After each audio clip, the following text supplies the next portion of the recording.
Что такое Conquer's Blade в 2025 году? На этот вопрос есть множество мнений, ответов, споров и рассуждений, и в этом видео я дам вам аналитику всех за и против, по мнению игрока, который в игре уже 2,5 года и наиграл 3 часов. Вы на канале Лорда Говарда. Поехали! Начнем, как и положено, с описания игры. Conquer's Blade — это экшен-ММО проект в средневековом сеттинге, ориентированный только на PvP составляющую, который предлагает вам создание и развитие своего персонажа, отряда под его командованием и участие в сессионных боях разных режимов. Давайте рассмотрим подробнее. При создании героя класс его оружия и доспехов не привязывается к нему, то есть в любой момент времени вы можете их сменить из инвентаря. Всего в игре 14 классов. У каждого класса есть свои особенности и скиллы, которые они используют в бою. Выбор боевых скиллов также адаптируется вами и меняется в зависимости от вашего геймплея. Отряд — это подконтрольное подразделение, которое вы используете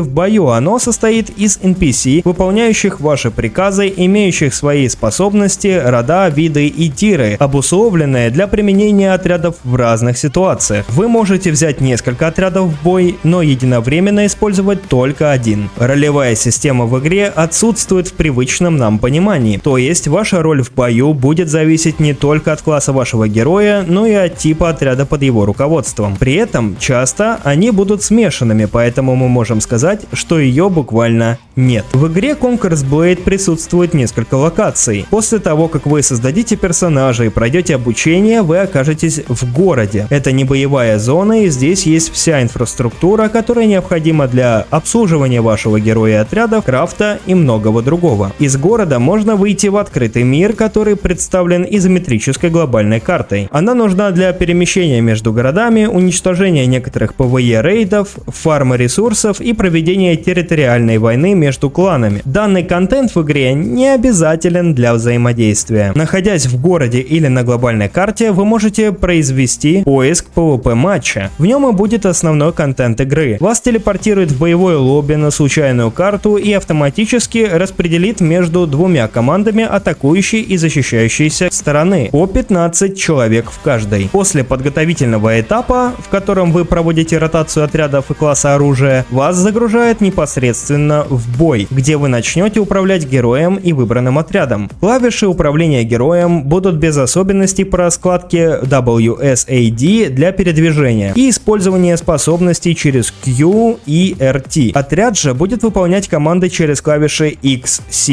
V и использовать способности через клавиши 1, 2, 3, 4 и так далее. Если вам показалось, что это сложно, то не стоит пугаться. В игре все это выполнено достаточно органично, и обычный игрок не испытывает сложности с управлением, как правило. Смысл боя будет заключаться в захвате и обороне ключевых точек на карте в зависимости от стороны команды на время. Также в бою можно использовать и разворачивать артиллерию разного типа. По итогам матча, в зависимости от вашего вклада, вам будет определено энное количество опыта отрядов и героев, накопив которые вы сможете произвести прокачку тех или других. Если вас интересует клановая система, то она обусловлена конфликтом двух фракций – домов и когорты. Если вы выбираете сторону домов, то можете вступить в существующий дом или же создать свой личный. Каждый дом придерживается своего способа коммуникации, своей политики, ценностям и целям. При этом дома могут конфликтовать друг с другом. То есть дом — это слаженная отдельная гильдия с упором на командное взаимодействие. Когорта же — это некастомизируемая общность случайных игроков, которые никак не связаны друг с другом, кроме общей цели — это вражды с домами. То есть орда рандомов, грубо говоря. Обе фракции получают дивиденды за участие в войне за территорию на глобальной карте, которая проходит 2 раза в неделю во вторник и субботу. В игре также отсутствует квестовое наполнение и лор в виде привычных нам поручений от NPC, как, например, есть в фэнтези ММО. Но квесты при этом имеются. Попробую объяснить. Игра базируется на сезонном наполнении, то есть каждых 3 месяца выпускается новый сезон, вдохновленный той или иной эпохой и национальностью, который завозит в игру новые отряды, механики и иногда классы. Чтобы получить в свой гарнизон новые отряды и плюшки нового сезона, необходимо выполнить челленджи поэтапно открываемых квестов. Все эти квесты будут ориентированы на PvP в матче. Убить определенное число определенных юнитов или конкретными солдатами, набить определенное число фрагов, ну и прочее. И тут на сцену выходит донат. Он нужен, чтобы быстро закрыть эти квесты и быстро открыть эти отряды. Также для покупки всяких косметических принадлежностей и премиумов, ускоряющих рост вашего персонажа и прокачку отрядов. То есть донат в этой игре предусмотрен для сокращения времени и визуального разнообразия. Он не влияет на игровой процесс непосредственно, то есть pay to win тут нет, и весь контент игры можно спокойно посмотреть, не задонатив ни копейки. Закончив с описанием, переходим к моему очень всем нужному мнению, естественно. Это соревновательная игра азиатского типа. Если вы надеетесь на равную конкуренцию, что вас засунут с равными вам игроками, хоть по скиллу, хоть по ресурсам, вы глубоко ошибаетесь и можете смело идти в КС-ку, доту, танки и все подобное. Эта игра будет бросать вам вызов. Не с нулевой, конечно. У вас будет адаптационный период и несколько матчей с ботами, но потом готовьтесь, что против вас будут выходить игроки тысячных левелов с большим гарнизоном и хорошими трактатами, когда вы будете буквально с голой жопой. Для меня это не минус. Я обожаю такие игры и буквально на них вырос. В моем понимании, отсутствие равной конкуренции — это истинная здоровая конкуренция, правда, из-за которой иногда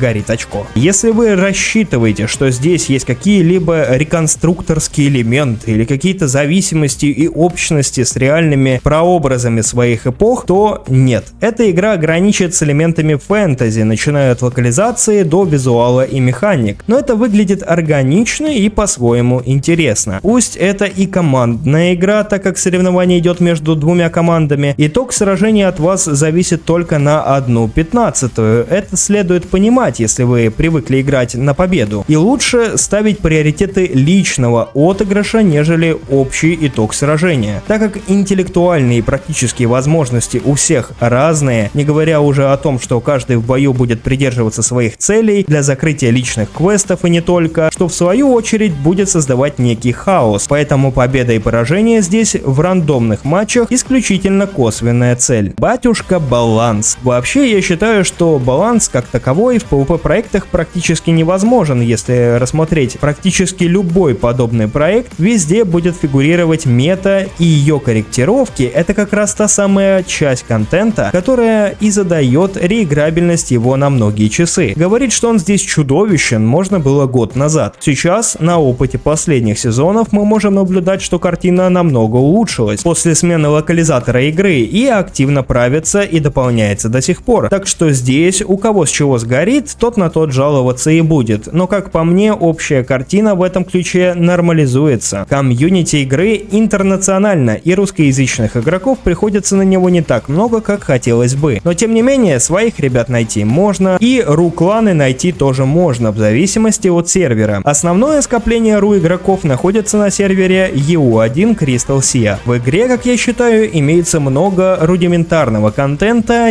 или просто недопиленного, или вообще мертвого. То есть экономика, PvE, крафт, реализация глобальной карты — это самые слабые стороны игры. Если вас интересует такой контент, то мои соболезнования. Игра достаточно требовательна по железу, к процессору, интернету и видеопамяти. Вот вам системки, можете прицениться, но это обусловлено достаточно неплохой графикой, которая, несмотря на 6-летний стаж проекта, держит себя на отличном уровне. В игре есть баги, часто серверные, так как сервер, составляющие игры, не самые прогрессивные, и некоторые механические, которые сильно глаз, как по мне, не режут, а больше позволяют покекать с них. В игре есть место как соло-игрокам, так и компаниям, а также социально ориентированным игрокам, которым нравится клановый контент. Также игра задает хороший темп, увлекая вас лимитированными событиями, поэтому мотивация ежедневно в нее заходить определенно присутствует. Но она этого не требует, что позволяет и заходить в нее эпизодически, играя наплывами. Порог вхождения в игру достаточно низкий, исходя из того, что в игре просто разобраться для самостоятельного в ней развития. Тем не менее, вопросы будут возникать, и для их рассмотрения создан мой канал, поэтому уверен, много ответов здесь вы для себя найдете. Вывод. Если исходить из всего сказанного, то Conquer's Blade в 2025 году актуальная и развивающаяся игра, в которой можно найти для себя занятия и которая еще будет жить в ближайших года 3 минимум, а может и лет 5. Поэтому, если вы давно хотели попробовать залететь в этот проект, смело инициируйте, а если покидали данный шедевр, я вас понимаю, то уверен, найдется повод в нее вернуться. Тем более, разраб недавно стал воскрешать старые отряды, которые могли вас радовать в прошлом. Что ж, надеюсь, я ответил на волнующие вас вопросы и заслужил лайк под роликом. А если нет, пишите в комменты. С вами был Лорд Говард. Жду вас в Conquers Blade. Покеда!